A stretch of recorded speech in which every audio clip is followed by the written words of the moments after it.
Respeitável público! O maior espetáculo da Terra está para começar. E você, o responsável por criá-lo, está preparado para essa aventura? O Bravo é um jogo para 2 a 5 jogadores a partir de 12 anos. Na sua caixa você irá encontrar 36 peças de picadeiro interno, 36 peças de picadeiro externo, 30 peças de público, 7 peças de apresentador, 30 moedas, 15 fichas de ingresso, 5 peças centrais, 3 cartas de pontuação, 5 tabuleiros de circo, 1 bloco de pontuação, uma ficha de mestre de cerimônias com uma base plástica, um manual de instruções. Aqui, os 5 mais importantes circos do mundo estão em busca de artistas e iguarias para conquistar o público e ser escolhido como o maior espetáculo da Terra. Você tem o que é preciso para comandar o circo vencedor? Primeiro, vamos preparar o espetáculo. Cada jogador recebe um tabuleiro de circo, uma peça central com o nome de seu circo, que deve ser colocada no centro do tabuleiro, 13 ingressos e moedas equivalentes a 15 créditos. Agora sorteie a face a ser usada de cada uma das 3 cartas de pontuação. Na primeira partida, utilize a frente de cada carta, vendedores iguais, artistas diferentes e conjunto de 3 bandeiras diferentes, para que os jogadores se familiarizem com o jogo. Separe as peças de apresentador com o número de participantes correspondente indicado no verso. Embaralhe-as e, sem revelar, entregue uma para cada jogador. Então, guarde na caixa as peças não utilizadas. Faça o mesmo com as peças de público. Depois, embaralhe-as e divida-as em 3 pilhas. Repita o mesmo processo com as peças de picadeiro externo. Depois, faça igual com as peças de picadeiro interno. Agora é hora de descobrir, entre os jogadores, quem foi o último a assistir um espetáculo circense. Ele receberá ficha de mestre de cerimônias. Ao longo da partida, os jogadores adquirem peças para montar seu circo. Vamos conhecê-las. As peças de picadeiro adicionam artistas ao circo e são divididas em picadeiro interno e picadeiro externo. Cada peça de picadeiro traz um artista de 6 categorias: aéreos, acrobatas, equilibristas, ilusionistas, malabaristas ou palhaços. E cada categoria é identificada por uma cor e um ícone. Todas as peças possuem uma bandeira logo abaixo do título do artista. Com exceção dos palhaços, elas possuem um valor de pontuação e podem ser de 4 cores diferentes: azul, vermelha, verde e, no caso dos palhaços, amarela. As bandeiras amarelas são consideradas coringas e completam os conjuntos de cores das cartas de pontuação das bandeiras. Cada peça de público indica uma categoria de artista que aqueles espectadores estão interessados em assistir e um tipo de vendedor de doces e lanches. Algumas peças trazem somente vendedores.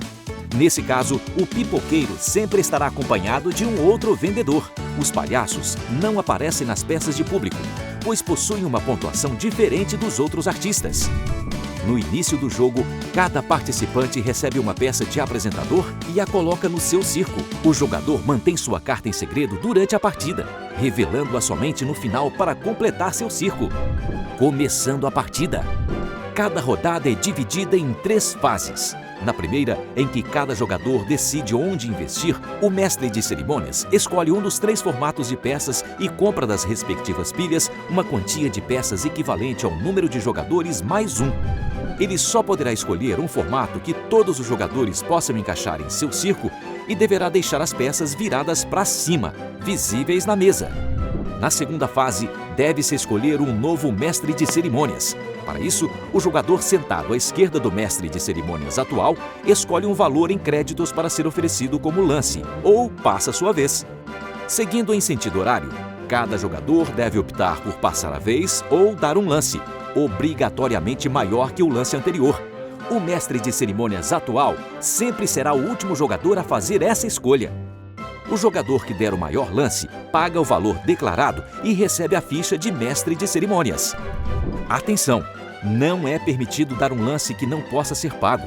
E se todos os jogadores passarem a vez, a ficha será entregue ao jogador à esquerda do mestre de cerimônias atual. A terceira parte consiste em fazer contratações. Nela, o novo mestre de cerimônias escolhe uma das peças reveladas na mesa para colocar em seu circo e outra para ser descartada e devolvida para a caixa do jogo. Em seguida, os outros jogadores, em sentido horário, escolhem uma peça para colocar em seu circo.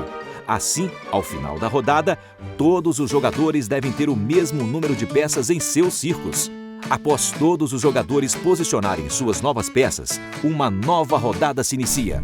A qualquer momento, os jogadores podem utilizar seus ingressos de duas maneiras. A primeira é trocando um ingresso por 3 créditos. A segunda é gastando um ingresso para abrir uma nova peça antes de escolher a que entrará para o seu circo, ampliando suas possibilidades. Importante: a ação de troca de um ingresso pela abertura de uma carta pode ser feita mais de uma vez na mesma rodada. As peças que sobrarem no fim da rodada deverão ser utilizadas na próxima vez em que o mestre de cerimônias escolher o mesmo formato na fase 1 da rodada, decidindo onde investir. Por exemplo, uma peça de público sobrou de uma rodada anterior. O mestre de cerimônias escolhe público novamente e, como estão em 3 jogadores, precisa revelar 4 peças desse tipo. Então, ele revela apenas 3 e as reúne com a peça que restou da rodada anterior. No caso raro de todos os jogadores utilizarem seus ingressos e as peças abertas permanecerem num número maior que o necessário, o mestre de cerimônias não deve abrir nenhuma peça nova. Os ingressos utilizados são devolvidos para a caixa do jogo. Fim do espetáculo. O jogo termina no final da 17ª rodada, quando cada jogador revela sua peça de apresentador e forma um circo completo, com 12 peças de picadeiros, 6 internos e 6 externos, 5 peças de público e a peça inicial de apresentador. Descobrindo a pontuação de cada circo. Um dos jogadores ficará responsável por registrar os pontos de cada circo no bloco de pontuações. A seguir, vamos demonstrar os critérios utilizados. Pontuando artistas. Todas as categorias de artistas, com exceção dos palhaços, são pontuadas separadamente através das bandeiras e do público. Para pontuar uma categoria, primeiro o jogador deve somar o valor em todas as bandeiras nas peças de picadeiro daquela categoria em seu circo. Em seguida, esse valor é multiplicado pela quantidade de vezes em que o ícone da mesma categoria aparece nas peças de público e na peça de apresentador. Palhaços não pontuam por suas bandeiras. Para cada dupla de palhaços diferentes, um escada e um excêntrico, o jogador recebe 15 pontos. As duplas não precisam estar adjacentes. Palhaços que não formam duplas não possuem valor. Pontuando com cartas de pontuação. Cada uma das 3 cartas gera pontos de acordo com a quantidade de vendedores, artistas e bandeiras, seguindo o critério sorteado no início da partida. A frente da carta de vendedores mostra que os jogadores ganham pontos para cada conjunto de vendedores iguais em seu circo. No nosso exemplo, Cecília só possui um conjunto de vendedores iguais, o de pipoca, com 2 vendedores, por isso ganha 6 pontos. A frente da carta de artistas mostra que os jogadores devem garantir diversidade de categorias em seu circo para não perder pontos de vitória. Quanto mais tipos de artistas tiver em seu circo, menos pontos o jogador perderá. Caso possua todas as categorias, nenhum ponto é subtraído. No nosso exemplo, Cecília possui 5 dos 6 artistas diferentes. Por isso, perde 5 pontos. A frente da carta de bandeiras mostra que os jogadores recebem pontos de acordo com a quantidade de conjuntos de bandeiras contendo as 3 cores. No nosso exemplo, Cecília reuniu 3 conjuntos, sendo que 2 deles foram possíveis graças ao uso das bandeiras amarelas coringas dos palhaços. Com isso, Cecília recebeu 21 pontos. Pontuando com créditos. Cada crédito que o jogador possui no final do jogo vale 1 ponto. Cecília terminou o jogo com 3 créditos em moedas e 1 ingresso.